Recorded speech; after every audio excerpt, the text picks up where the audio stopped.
বন্ধুরা স্বাগতম জানাচ্ছি আমার কমপ্লেক্স হোমিও ইউটিউব চ্যানেলে। আমার আজকের বিষয় আলজিভ বেড়ে যাওয়ার ফলে যাদের প্রচুর কাশি হয় তাদের জন্য একটি চমৎকার ঔষধ কক্কাস ক্যাকটাই নিয়ে মূলত আজকের এই ভিডিও। কক্কাস ক্যাকটাই হোমিওপ্যাথিতে একটি অতি গুরুত্বপূর্ণ ঔষধ, অথচ ঔষধটার ব্যবহার খুবই কম। এছাড়া যাদের ইউরিক অ্যাসিড সহ মূত্র পাথরি হয় তাদের জন্য ঔষধটি চমৎকারভাবে কাজ করে। আজকের ভিডিওটির মাধ্যমে কক্কাস ক্যাকটাইয়ের গুরুত্বপূর্ণ লক্ষণগুলি এবং কোন কোন রোগে কাজ করে সেই নিয়ে আলোচনা করব। তবে প্রথম থেকে শেষ পর্যন্ত দেখতে থাকুন আমার কমপ্লেক্স হোমিও ইউটিউব চ্যানেলটিকে। আর যারা আমার চ্যানেলে আগে থেকে আছেন তাদেরকে অসংখ্য অসংখ্য ধন্যবাদ। আর যারা আমার চ্যানেল নতুন ভিজিট করছেন তারা চ্যানেলটিকে সাবস্ক্রাইব করে ঘন্টা চিহ্নটিকে প্রেস করুন, তাহলে আমার চ্যানেলে যখন নতুন ভিডিও আপলোড হবে তখন সবার আগে নোটিফিকেশন পেয়ে যাবেন। বন্ধুরা, কক্কাস ক্যাকটাই মেডিসিনটি ছাড় পোকার মতো এক ধরনের জীবন্ত পোকা শুষ্ক করে মাদার টিনচার তৈরি করা হয়। যদিও আমাদের সমাজে মেডিসিনটি ব্যবহার কম করা হয়, অথচ মেডিসিনটি এতটাই গুরুত্বপূর্ণ যে প্রত্যেক হোমিওপ্যাথি ডাক্তারদের চেম্বারে ওষুধটি থাকলে খুব গুরুত্বপূর্ণ ভূমিকা পালন করবে।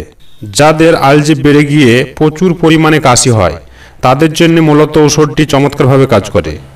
কক্কাস ক্যাকটাইয়ের কাশি সাধারণত সকালে ঘুম থেকে উঠলে প্রচুর পরিমাণে হয়, কিন্তু অন্য সময় কম থাকে। কাশির সাথে বমিও করে দেয়। আমরা হোমিওপ্যাথিক মেডিসিন ক্যালিবাইক্রমের নাম হোমিওপ্যাথি যারা জানি তারা অনেকেই শুনেছি।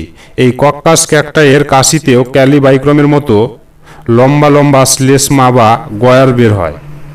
অনেকের আবার কাশির পর আঠার মতো চটচটে গয়ারও ওঠে। কক্কাস ক্যাকটাইয়ের কাশি রাত 3টার দিকে বৃদ্ধি পায়, আবার ক্যালিকার্বের কাশিও রাত 3 থেকে 4টার সময় বৃদ্ধি পায়।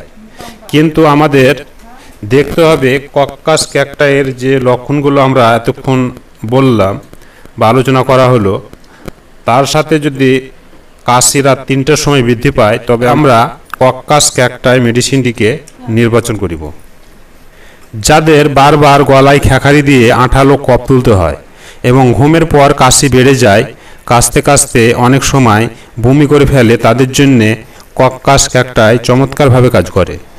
কক্কাস ক্যাকটাই ঔষধটি যাদের প্রস্রাবে প্রচুর পরিমাণে ইউরিক অ্যাসিড থাকে এবং ইউরিক অ্যাসিড সহ যাদের মূত্রপাথরি হয় তাদের জন্য ঔষধটি চমৎকারভাবে কাজ করে। বারবার প্রস্রাবের বেগ হলে, প্রস্রাবের রাস্তা দিয়ে রক্ত বের হলে, কিডনি থেকে ব্যথা শুরু হয়ে প্রস্রাবের থলিতে পর্যন্ত ব্যথা হলে কক্কাস ক্যাকটাই চমৎকারভাবে কাজ করে। কক্কাস ক্যাকটাই কাশিতে যেমনটি কাজ করে তেমনি কিডনি পাথরি, কিডনি ফেলিওর ও কিডনি প্রদাহে অসাধারণ রেজাল্ট দিয়ে থাকে।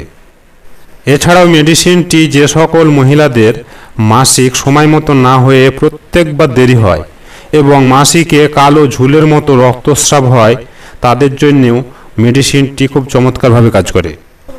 এখন আলোচনা করব কক্কাস ক্যাকটাই হোমিওপ্যাথিক মেডিসিনটিকে কত শক্তিতে কিভাবে প্রয়োগ করিলে ভালো রেজাল্ট পাবেন সেই বিষয়টি নিয়ে আলোচনা করব। বন্ধুরা, কক্কাস ক্যাকটাই মেডিসিনটির সোর্স যেহেতু অ্যানিম্যাল কিংডম থেকে, অর্থাৎ ছাড় পোকার মতো এক ধরনের জীবন্ত পোকা শুষ্ক করে তৈরি, তাই ঔষধটি 30 শক্তি থেকে উচ্চ শক্তিতে বেশি ব্যবহার হয়।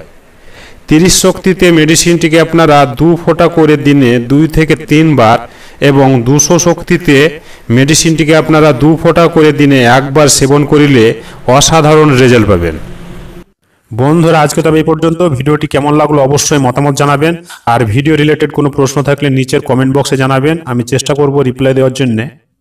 বন্ধুরা, ভালো থাকবেন, সুস্থ থাকবেন, আর ভিডিওটি বন্ধুদের মাঝে অবশ্যই শেয়ার করবেন যাতে করে অন্যদের একটু উপকারে আসে। আর ভিডিওটি যদি ভালো লেগে থাকে অবশ্যই লাইক করবেন। ভালো থাকুন, সুস্থ থাকুন। Thank you so much.